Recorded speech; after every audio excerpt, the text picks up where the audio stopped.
Welcome to Reddit Revenge Stories. Did you know over 90% of our viewers don't subscribe? If you enjoy this video, please subscribe and hit that like button. We're targeting 500 likes on this one. Let's dive into today's tale. I've never been the type to believe in fate. Life, in my opinion, is a series of choices, some good, some terrible, and the consequences that follow. My name is Thomas Blake, and for most of my life, I thought I was making the right choices. I believed I had a good marriage, a decent home, and a future worth looking forward to.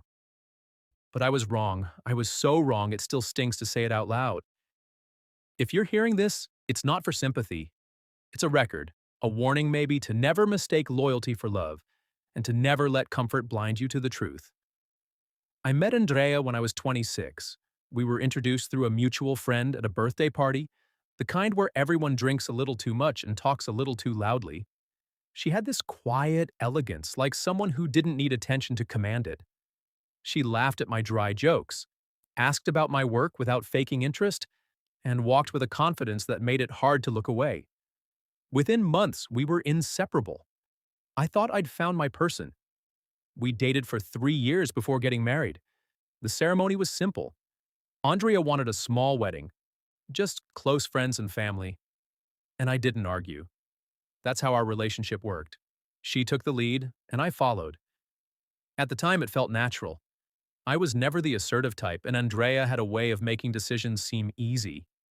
She'd suggest a restaurant, a vacation spot, a house, and it always sounded like a team decision, even though it was really hers. Looking back, there were red flags. I can admit that now. But love has a way of blurring the edges of logic. I told myself she was just independent, decisive, a woman who knew what she wanted. I admired it. I mistook control for strength. But control, when rooted in secrecy, becomes something darker. The first few years of marriage were fine. I say fine because that's exactly what they were. Not spectacular, not terrible, just fine. We both worked full-time. Me as a mechanical engineer, her in corporate sales. She made more money than I did, and I never minded. Money wasn't something we fought about. We didn't fight much at all, really. And maybe that was part of the problem. Silence can be just as dangerous as shouting. It creates space, and if you're not careful, something or someone else will fill that space. I began to notice a change in Andrea around our 6th year of marriage. It started small. She started working late more often, claimed she had to attend more out-of-town conferences. Her phone was suddenly glued to her hand, but she was strangely secretive about it. Before, she'd leave it on the kitchen counter, face up, without a care. Now it was face down, or in her purse. She'd get messages late at night and quietly excuse herself to read them. I didn't want to be that husband, the paranoid, jealous type who accuses without proof. I told myself she was just busy, stressed, maybe even bored. We hadn't been on a proper vacation in a while, and we rarely had date nights anymore. I thought maybe the spark had just dulled, that we needed to reconnect. So I tried. I planned a weekend getaway to a cabin she'd once mentioned. Brought her flowers on a random Tuesday, even learned to cook one of her favorite meals. She thanked me, smiled, said I was sweet. But her eyes said something else, something distant, like she was going through the motions. Then came the moment that changed everything. It was a rainy Thursday, and she said she had a business dinner with a client. I didn't think much of it until I realized she'd left her work laptop at home. Andrea was always meticulous. She never forgot anything. Curious, I opened the laptop, not expecting much.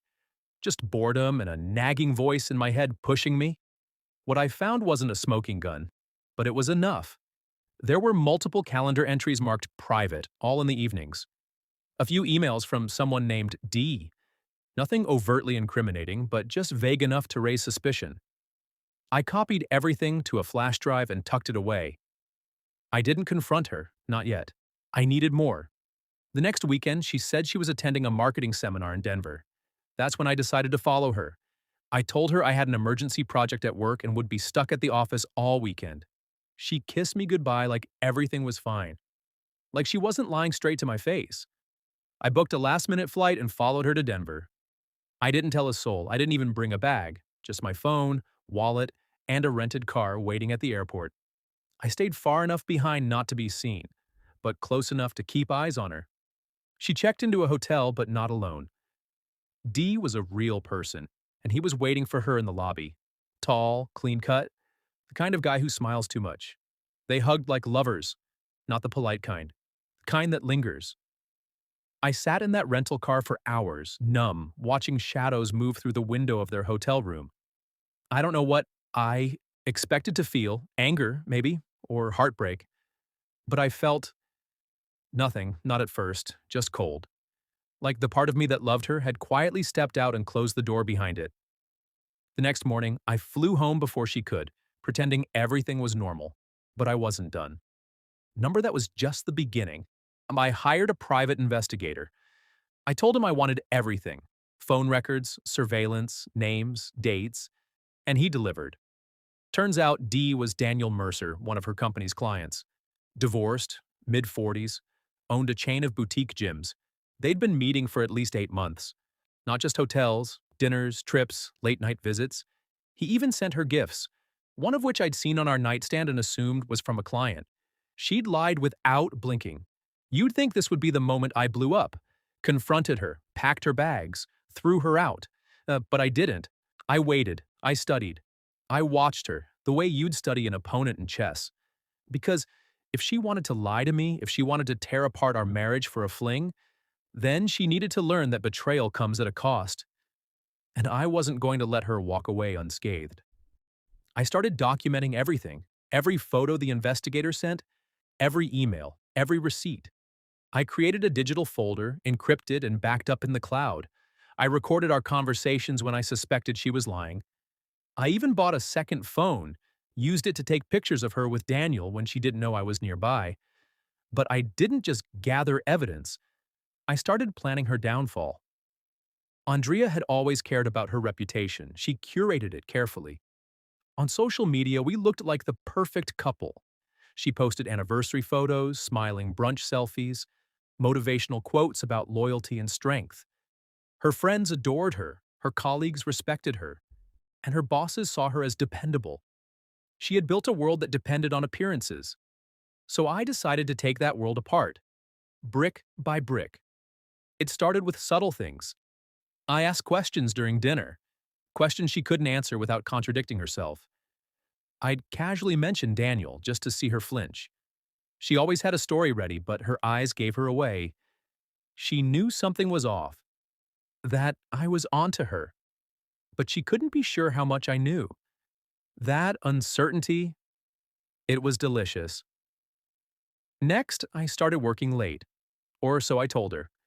In truth, I was meeting with lawyers, financial advisors, and a few friends who owed me favors. Quietly moving money, closing shared accounts, removing her access to things she wouldn't notice right away. I made sure all my ducks were in a row, because when I struck, it had to be clean. Final, no loopholes. You see, this wasn't just about ending a marriage. It was about making a statement, about showing her that betrayal isn't just a personal failure. It's a declaration of war. And I had every intention of winning. But I wasn't done yet. No, this was only phase one. The real revenge? That was still coming. I didn't sleep much after Denver. Even with all the evidence, all the planning, the cold part of me that had settled in wasn't enough to stop the flood of thoughts. At night, I'd lie awake and replay every memory I'd ever shared with Andrea. The first date, our honeymoon in Banff, the Christmas mornings spent in pajamas opening gifts. And it was like watching a movie where you suddenly realize the lead was lying the whole time. I questioned everything. Was any of it real? Or had she always been capable of this? But I didn't let emotion steer the wheel. Not anymore. That part of me had gone dark. Phase two of my plan began quietly. I knew Andrea's world revolved around control. Appearances, people, structure. I was going to disrupt all of it, subtly at first, like an invisible hand twisting the gears behind her perfect little life. I started with her work. Through the investigator, I'd gotten wind of some company policies she'd been bending. Turns out her relationship with Daniel wasn't just unethical, it was against company policy. He was technically still a vendor on contract. If someone wanted to raise a red flag, it wouldn't be hard to make a case. So I did. Anonymously, of course. A carefully written email landed on the desks of her company's compliance department. I attached the pictures of her and Daniel at a luxury resort during a business seminar, along with some receipts I'd collected that hinted company funds might have been used. I even threw in some vague lines about favoritism and possible conflicts of interest. Nothing concrete, but enough smoke to suggest fire. A week later, Andrea came home rattled. She said they were conducting an internal audit. Apparently, someone had tipped off HR about a possible breach of ethics. She didn't suspect me, not yet. She thought maybe it was a jealous coworker or a mistake. I just nodded, offered sympathy, and suggested she keep her head down. Meanwhile, I was making moves of my own. Our finances had always been a joint effort, or so she thought. The reality was, I'd done most of the legwork. Taxes, investment management, mortgage tracking. Andrea was good with numbers but hated paperwork. That laziness cost her. Over the course of a month, I withdrew my name from any shared liability I could. I consulted an attorney to draft a financial separation agreement, not a divorce, just a document recognizing that all income and liabilities moving forward were mine alone. Andrea signed it without even reading the fine print. I told her it was a refinance form for the house, something we needed for better rates. She barely looked up from her phone. That's when I knew for sure she had no clue that I was watching her unravel. While she scrambled at work to maintain control, I turned my attention to her social life. Andrea prided herself on her image. Perfect friends, perfect marriage, perfect career. So I started dropping seeds. I met privately with her two closest friends, Rachel and Morgan, under the guise of concern. I told them I suspected Andrea was having an affair but that I wasn't ready to confront her. I showed them a few blurry photos, nothing explicit, just enough to raise questions. I painted myself as the heartbroken husband trying to hold on to a crumbling marriage. Rachel was sympathetic, Morgan less so. Still, the gossip took hold. Within 2 weeks, Andrea's circle was buzzing. I knew this because she started asking me if I'd said anything to anyone. I denied it, of course, told her I'd never embarrass her like that. But the cracks were forming. I could see it in how she stared longer at her phone, how she hesitated before speaking, how she double-checked every message she sent. Then came the house. We lived in a modern two-story place in a quiet suburb. Nothing fancy, but it was home. I knew she loved that house. The open kitchen, the backyard garden she rarely tended but liked to show off.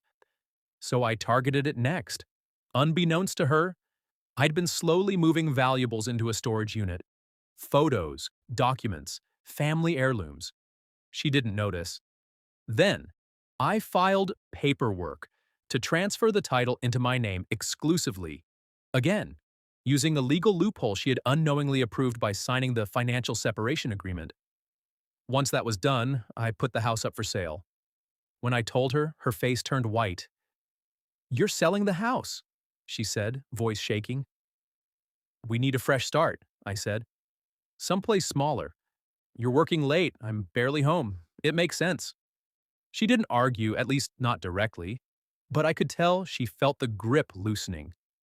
That house had been her kingdom, and I was taking the keys away. And Daniel? He was next.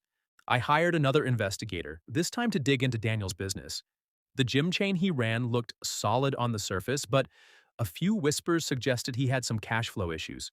Turns out, he'd cut corners, tax discrepancies, unlicensed trainers, a few pending labor disputes.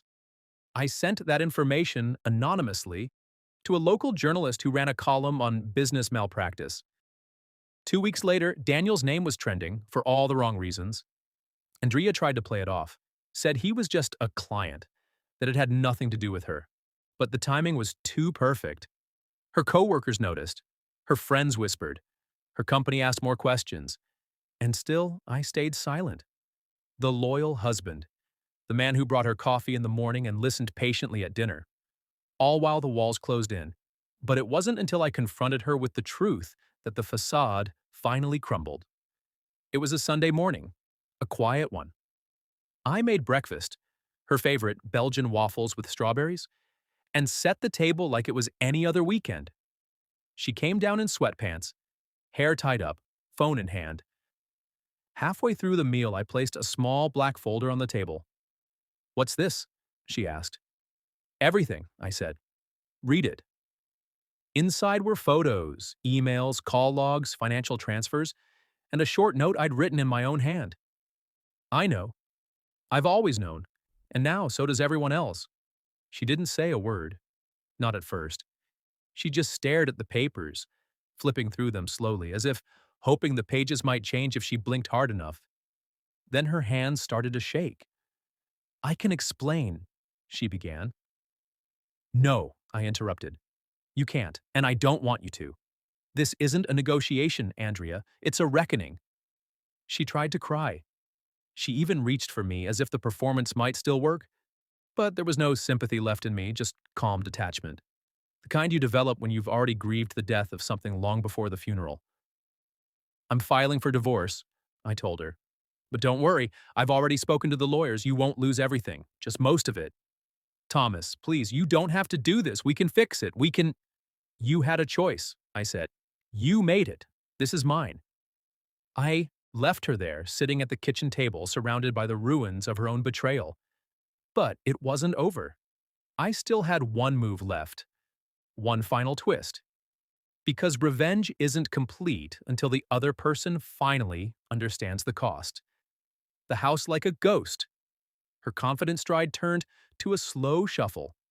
The woman who once walked like she owned the world now barely made eye contact.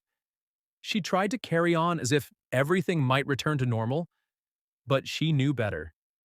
There was no going back. Not for her, not for us. I filed for divorce the following week. She didn't contest it, not because she didn't want to fight, but because she had nothing left to fight with. By then, her reputation at work had taken a nosedive. HR didn't outright fire her, but they demoted her, stripped her of her client accounts, and reassigned her to internal admin work. From jet-setting sales rep to desk clerk, her fall was quiet but brutal. Her friends drifted too. Rachel, who had initially defended her, stopped responding to her texts. Morgan, as blunt as ever, told her directly that she was disappointed. The friend group that used to flood our home with brunches and wine nights dried up. She was alone, and that was exactly how I planned it. The house sold quickly, market was hot. I got a good deal and made sure the paperwork was done swiftly. I used the money to buy a condo downtown. Something modest but sharp. Clean lines, no memories in the walls. Andrea moved into a small apartment not far from the industrial park where her company had reassigned her. I didn't gloat. I didn't need to. Watching her try to keep her chin up in a world she no longer had control over was satisfying in its own quiet way. But I wasn't finished. Not until Daniel felt what I felt. While Andrea spiraled, Daniel's business continued to take hits. The expose published in the local paper uncovered more than just minor licensing issues. It sparked an investigation. Turns out, he'd been dodging taxes for years, using shell companies to mask revenue. My investigator had dug deep, and once I handed that file over to the IRS's tip line, it was only a matter of time. When the government came knocking, Daniel tried to play innocent. But innocence only works when you have clean books. And his were filthy. Lawsuits piled up. Employees came forward with wage complaints, unfair treatment claims, and one even accused him of forging documents. In 6 months, his gym franchise was gutted, equipment repossessed, buildings shut down, Andrea's knight in shining armor reduced to a man fighting foreclosure and bad press. And just when I thought I was ready to move on, the final opportunity presented itself. One night, I received a message request on social media from Andrea. I almost deleted it, but curiosity won. It read, "I know I don't deserve this, but can we talk? Just once, please." A part of me wanted to ignore it, but another part, the one that still needed closure, said yes. We met at a cafe near the edge of town, neutral ground. She looked smaller somehow, not in stature, but in spirit. Her posture was defensive. She wore sunglasses, though it was cloudy, and her once pristine nails were chipped. She looked like someone trying desperately to keep the remnants of her dignity intact. "Thank you for meeting me," she said. I nodded. You said you wanted to talk. She hesitated. I just, I wanted to say I'm sorry. For everything, for betraying you, for lying. I ruined everything, and I know that. I didn't respond. I let her talk. I lost my job last week, she continued. Not officially, but they made it clear I wasn't wanted anymore. And Daniel, he's gone. Disappeared after his business collapsed, blocked my number. Everything. I guess I was just another mistake on his list. I sipped my coffee. I thought I was chasing happiness, she said. Freedom. I thought maybe I deserved more, but I ended up with nothing. Still, I said nothing. She finally looked up. Did you plan all this? I met her eyes. I planned my survival. She blinked. You wanted to destroy me. No, I said. You did that all by yourself. I just made sure you felt what I felt. She looked down at her hands, fiddling with a torn napkin. So, what now? I move on, I said. And you, well, that's up to you. She gave a small, broken laugh. I guess I deserve that. I stood up. This wasn't about revenge, Andrea. Not really, it was about truth. You lived a lie, I just gave you the mirror. As I walked away, I didn't feel triumphant. I didn't feel vindicated. I felt clean. Like the last trace of poison had finally left my system. The months that followed were quiet. I changed jobs, took a promotion in another city, new apartment, new neighbors, new routines. I joined a boxing gym, something I'd always wanted to try but never had the time or energy for. Funny how cutting off a toxic relationship gives you back time you didn't even know you'd lost. People often ask if I'll ever trust again, if I'll ever remarry. The truth is, I don't know. It's not that I don't believe in love. I just believe in caution, in looking beyond the surface, in listening to silences, not just words. Love isn't enough if it's built on secrets, and loyalty means nothing without honesty. But I'm not bitter. In fact, I'm grateful. Andrea taught me the most important lesson of my life, that you can survive heartbreak, that you can rise after betrayal, that you can rebuild not just your life, but your self-worth. And that revenge, when done right, isn't about anger, it's about clarity. It's about standing in the ashes of what someone tried to destroy and realizing they only burned the parts you didn't need. That's my story, and if you're still listening, maybe it's yours too.